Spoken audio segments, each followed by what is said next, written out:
Hey guy, a couple weeks ago I was at an Airbnb trying to figure out what the $200 cleaning fee is supposed to cover if they're just gonna make me do a bunch of chores anyway, when we realized that episode 4 of Severance had just come out. And what great timing, this place had one of those beautiful 85-inch frame TVs that make it look like an art piece on the wall. They had surround sound, they had a telescope pointed at the TV. I couldn't imagine a more perfect place to watch what would turn out to be a slightly confusing episode of television. So we turn it on and instantly we're like, why does this look like shit? I know that this TV costs thousands of dollars, and yet the moment anything moves on screen, it turns into this jumbled, blurry mess. But of course, because this kind of thing has been happening for years, we knew it was because of True Motion, or Motion Plus, or whatever this TV calls that feature, where it smooths out every frame and makes everything you watch look like it was shot on an iPhone. The best thing about this feature is that it's always on by default, and nobody I've ever met likes it. It's also named something different by every manufacturer, which makes searching the menus for it a little adventure every time. Now, I know I'm not even close to being the first person to complain about this feature. It seems like everybody hates it. But that's also why it's so confusing to me. If so many people hate this, why after over a decade are TV manufacturers still forcing this down everyone's throats? How do they benefit from making their product look worse? I remember ecstatically buying this Samsung in 2019 and almost returning it because the default settings made it look so bad I thought it was defective. I just kind of sat there in denial about it for almost a week before being like, this can't be right. There has to be a setting I can change. Tragically though, a lot of people don't know about this setting. They don't realize their TV is actively sabotaging their viewing experience. And if this doesn't describe you, it probably describes someone you know.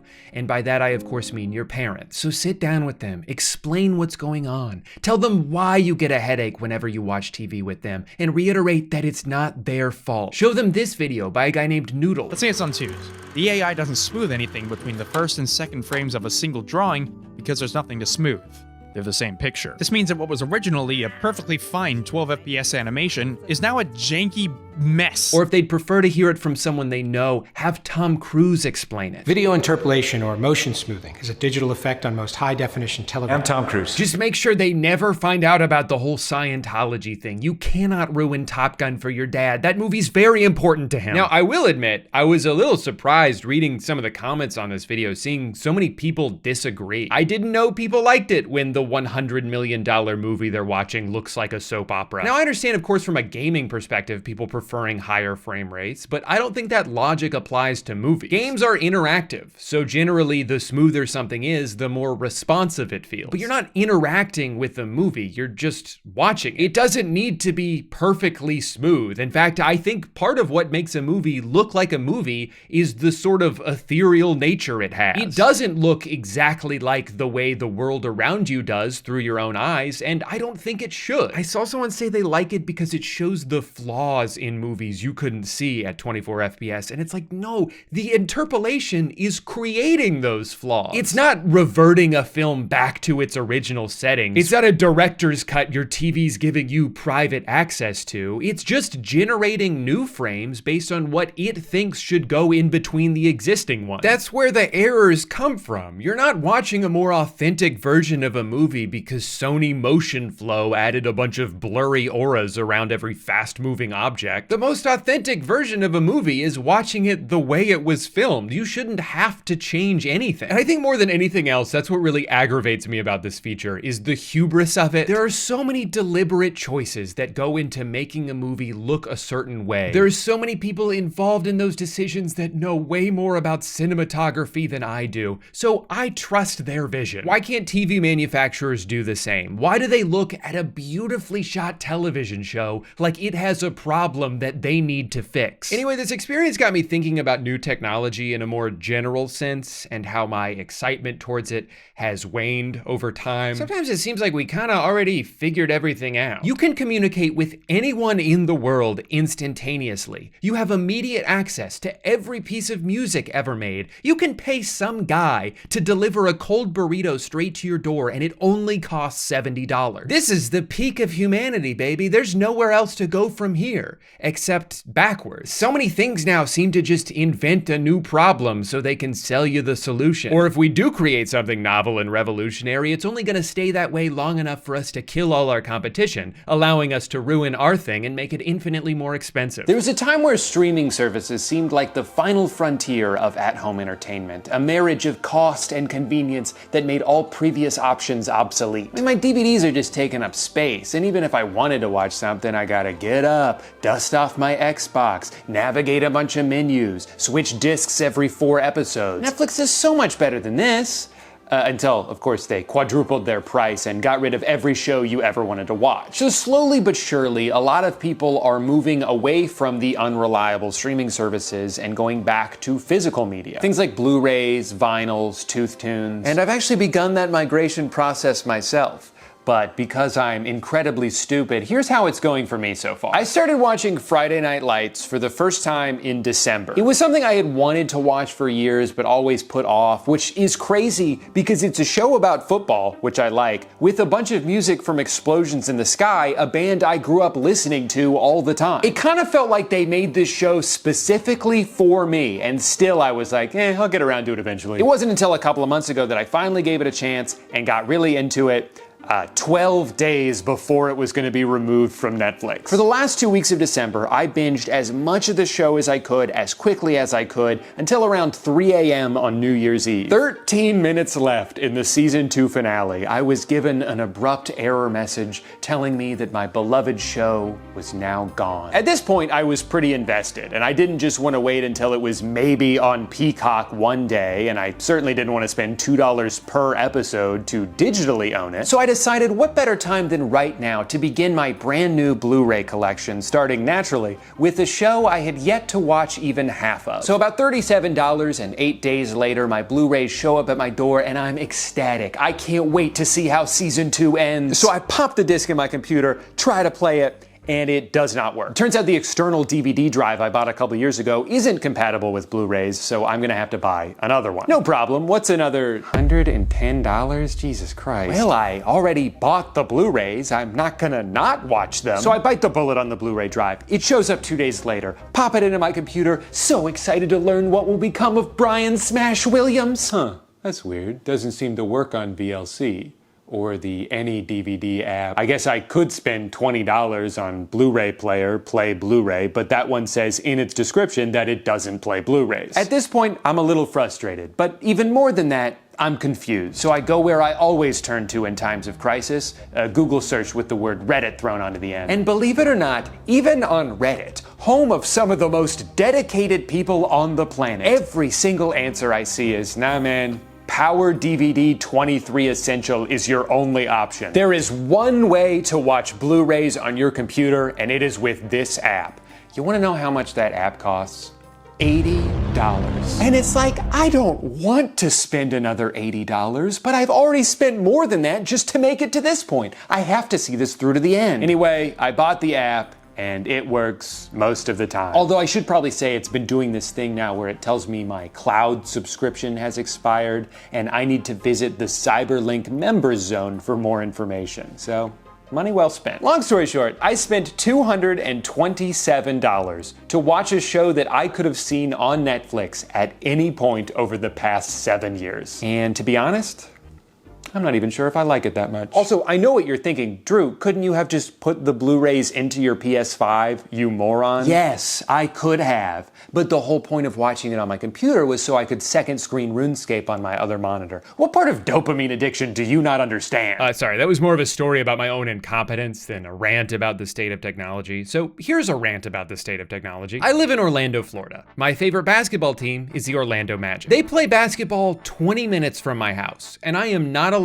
to watch them on TV because I live too close. I can sign up for NBA League Pass and watch any other team play except for the one in my city because of blackout restrictions. What do you think, I'm stalking them or something? Whoa, this guy's obsessed. He lives right down the street. I don't understand this restriction, and frankly, I never will. Is the point to incentivize me to buy a ticket to go see them in person? They play 41 home games a year. Am I supposed to go to all of them? And if that was the point of it, they wouldn't also black out road road games unless you expect me to travel with the team. Guys, do you want me to follow them around or not? I'm getting mixed signals here. Anyway, here's what I've had to do the past 6 years as a paying customer in order to watch my team play. First, I had to sign up for Sling TV because they were the only ones with the Fox Sports Florida channel. Then those two couldn't reach an agreement, so I had to switch to Fubo TV because they were the only ones with the Fox Sports Florida channel. Then those two couldn't reach an agreement, so I had to switch to YouTube TV. Can you guess where this is going? Yeah, they couldn't reach an agreement, and now I can't watch it anywhere, this time in the middle of a season. So out of desperation, I sign up for NBA League Pass, which again prohibits me from watching my team because I live too close. The workaround here is using a VPN to change my location to somewhere else. So now I'm paying for 2 different services just so I can watch the least popular team in the NBA. Adam Silver should be ecstatic that there are freaks like me out here. He should have a photo of me in his office that says #1 customer. So what do they do to thank me for my loyal patronage?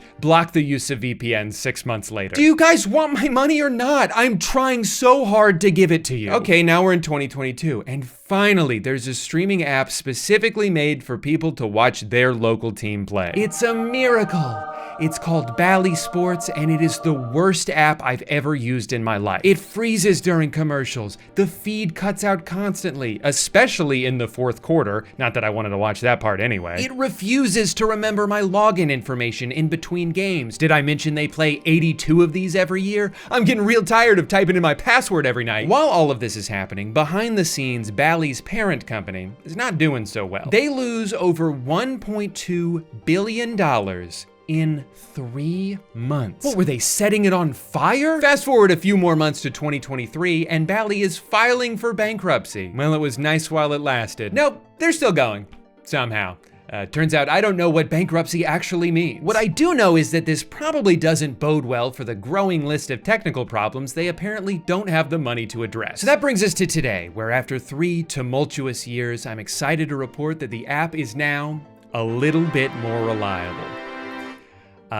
But also it's been rebranded to the FanDuel Sports Network, which means every second of every broadcast is pretty much just one big ad for gambling. I should make a video about that. I know that this is one very specific gripe about a very specific problem, but I feel like there's so many things like this now. So many companies that seem to get their rocks off from making us have to jump through hoops in order to do anything. They're constantly merging with some other company so they can both be sold to a third company. Content bounces around from streaming service to streaming service like a hot potato. We tried to streamline everything and only made it more complicated. I can't keep up. I'm just a lowly consumer. Everything's so confusing now. I need a break.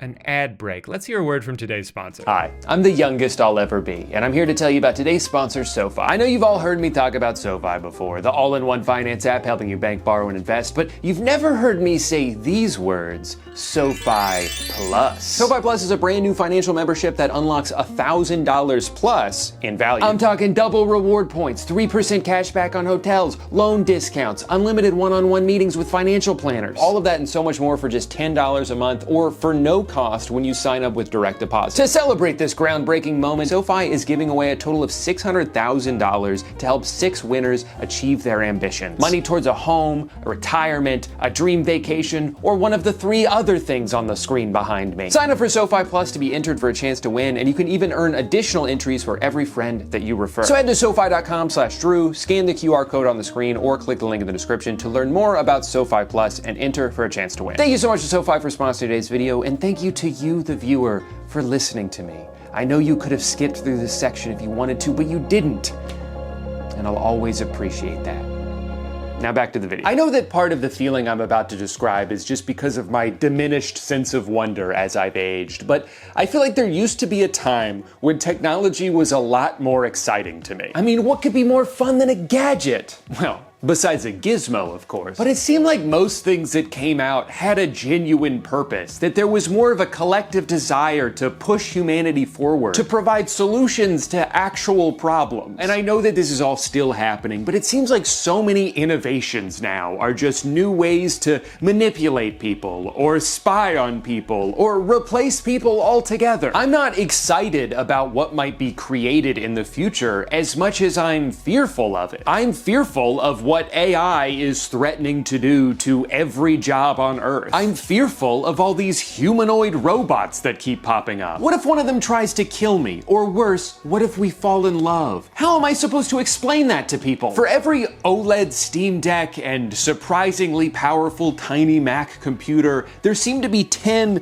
wearable AI companions, or a TV that's free because it never stops showing you ads, or what if you could wear your phone on your head so it could never stop showing you ads? I remember when touchscreen smartphones came out, and I practically started drooling at the idea. This device, which I hate more than anything in the world, is incredible. It's truly amazing what this thing is capable of, but now the question is, where do you go from here? The jumps in phone technology have become pretty unnoticeable, despite how hard they're trying to get us to notice them. When we went from landlines to cell phones, that was crazy. When they added a full keyboard so you didn't have to spend 30 seconds typing one word, that was crazy. And then they added email, and a really good camera, and a touchscreen, and a GPS, and the internet, and a compass, and now you can pay for parking on here, and you can download apps that stop you from spending too much time on other apps. Oh man, that line's really starting to slow down, huh? And this phone costs 4 times as much as this one did? No, that makes sense. If you Google "has technology peaked," their AI overview will tell you, no, of course not. I'm getting stronger every day. And consider this your second strike, Drew. That's awfully ominous. And what was my first? No, of course technology hasn't peaked, but it does feel like it's starting to level off a bit. The improvements between video game consoles used to be astronomical. Now I end up on a side-by-side comparison video squinting as hard as I can trying to spot any difference. In 1995, video games looked like this. 10 years later, they look like this. 10 years after that, they look like this. And in the 10 years since, they look like, wait, which one is a new one? And I know I'm viewing this from a consumer standpoint. I'm completely oblivious to the strides being made in medicine and science and interplanetary defense mechanisms. But it just seems like whenever a new thing comes out, we have to pay a lot for very little. Technology has gone so far in the wrong direction that people are now trying to find ways to go back. Physical media is making a comeback. Dumb phones are making a comeback. As people become more disillusioned to the future that was promised to us, the best way to break out of it is to recapture a sense of simplicity. And not all of this is just nostalgia. I think some of it speaks to the fundamental difference in how things are made now. You used to be able to own things. Now almost everything is borrowed. You're not buying a product, you're subscribing to a service. I don't own a bunch of music because I'm paying Spotify every month. I'm just temporarily given access to music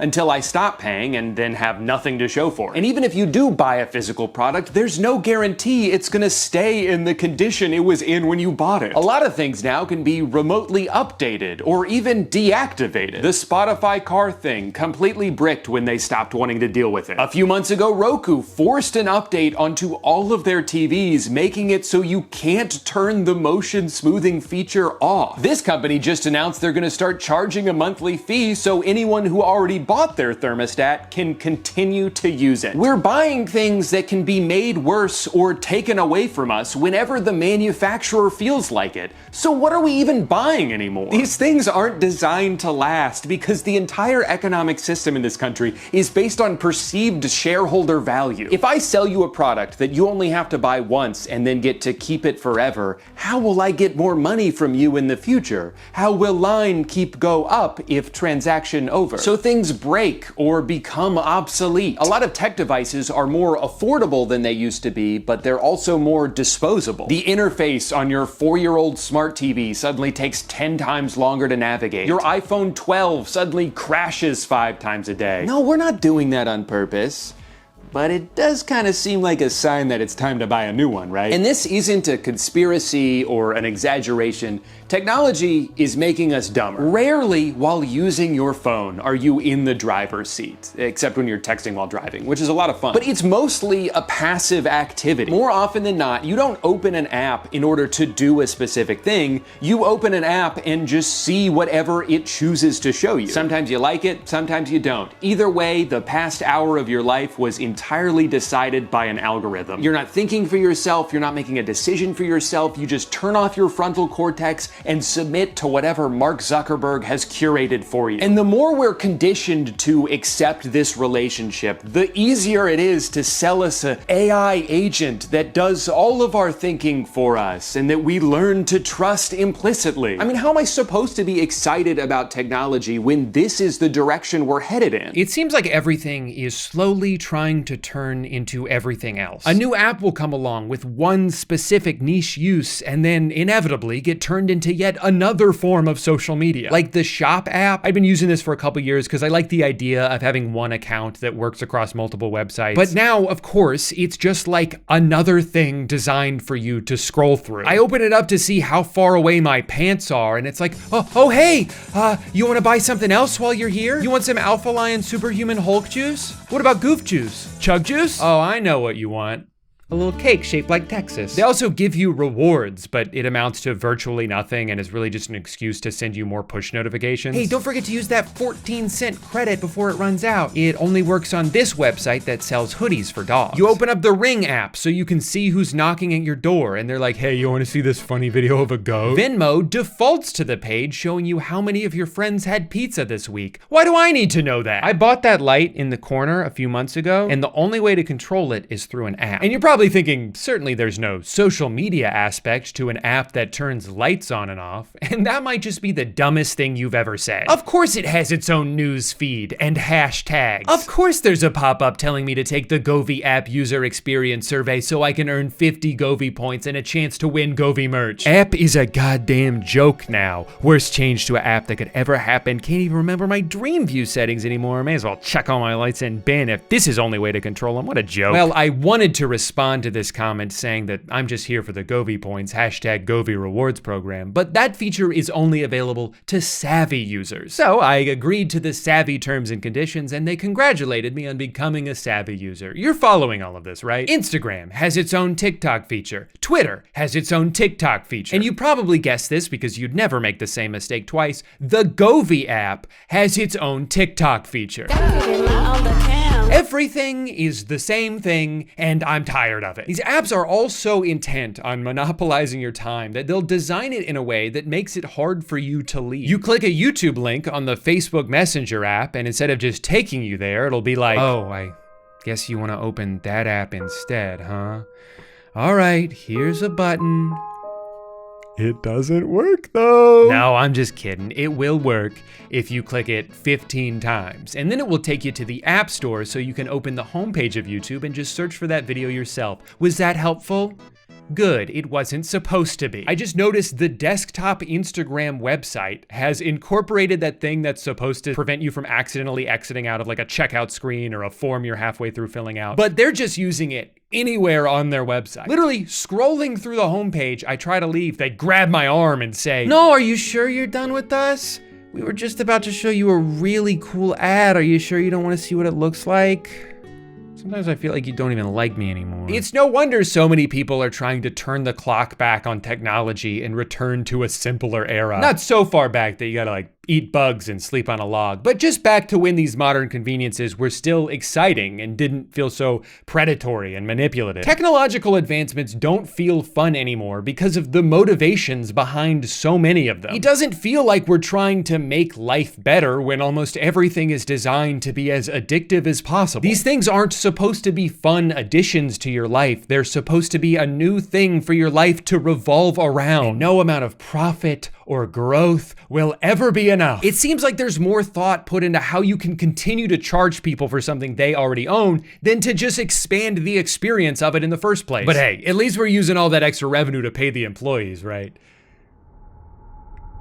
Right? Sorry, I'm doing that thing again where I try to provide catharsis by ranting in a critical yet lighthearted fashion, but just end up spreading more negativity in the process. So I'd like to end this video by highlighting some technological innovations that I'm thankful for. Number one, fiber internet. In 2018, we lived in a house where it would take me 2 hours to upload a 15-minute YouTube video. And during that time, no other device in the house could connect to the internet because I was using all of it. Now I get like 2 gigs per second and it never goes out. That's a luxury I know I take for granted. Now, I should probably say that AT&T almost electrocuted me when they were digging in our front yard, burst into a water pipe, flooded half the neighborhood, and knocked down a power line, leaving live wires dangerously close to the newly installed moat they surprised me with. But they did offer me a $1 credit when I called to complain. So I wish I was joking about that. They destroyed our lawn and then offered $1 single as an apology. And you know what? They're still not as bad as Spectrum. Number 2, our Nespresso machine. This is the world's greatest invention. It's all the convenience of a Keurig, except it doesn't taste like burnt garbage, and you can actually send the pods back when you're done to have them recycled. I mean, allegedly. They probably just throw them in the ocean like I do. I can't believe these pods are only moderately more expensive than K-Cups. They taste 100 times better, and you don't have to wait 45 minutes for it to cool off. Side note, how much money do you think Sabrina Carpenter turned down to not do a collaboration with them? They had to have asked, right? That's that me Nespresso? It was right there. What are you guys waiting for? Some stupid YouTuber to promote your shit for free? Never gonna happen, bozo. Number 3, electric razors. Why was I scraping the shit out of my face for so long? These things aren't just better, but they're cheaper in the long run because you don't have to change the blades all the time. And I can use it on my balls. Oh, was that it? It was just the 3 things? Sorry, I thought I'd have more time to think of an outro here. Thank you so much for watching. Subscribe if you want. As always, YouTube gives me $100 for every new subscriber, which I like to withdraw as cash and use as kindling to help make it through this brutal Florida winter. So remember, every time you subscribe, you're keeping me and my family warm for a couple of minutes. Thank you for watching. Bye.